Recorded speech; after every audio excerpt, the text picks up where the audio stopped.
From that province-wide order for bars and restaurants to another care home hit by the virus, we've got plenty of key developments to bring you tonight. Let's begin with Ahmad Agahi live in Vancouver with the severe restrictions designed to cut down on crowds and keep us safe. Ahmad?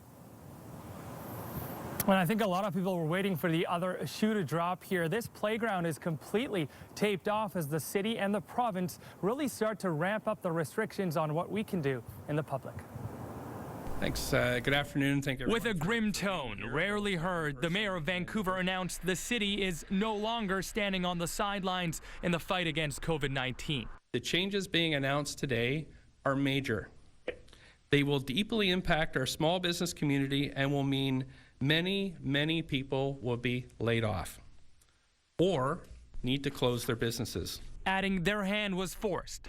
Despite numerous calls, police were finding too many restaurants and bars in Vancouver not taking physical distancing seriously. All restaurants and bars are to discontinue dine-in service effective midnight tonight. Those that do not heed will receive an order on their door, which the public will see.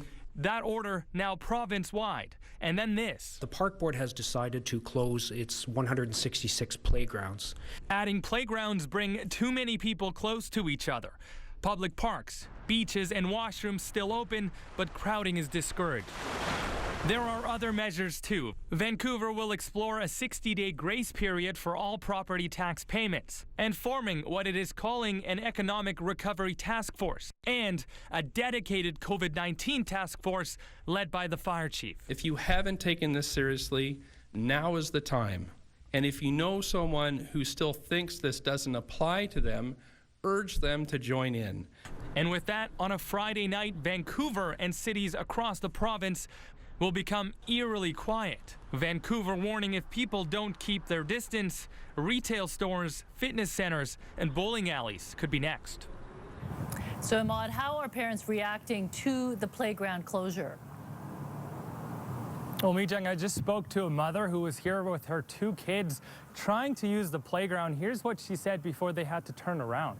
Well, we've been indoors for 4 days, and my kids are just, they're going through, what do you call it? You know, cabin fever. And I was hoping that I could get them some time outdoors. And you saw there the kids really climbing all over her, trying to exert some of that energy. And she said that she was exhausted, which is what I think a lot of parents out there are feeling tonight. Mijang. Yeah, definitely a tough time for parents right now. Thank you, Ahmad.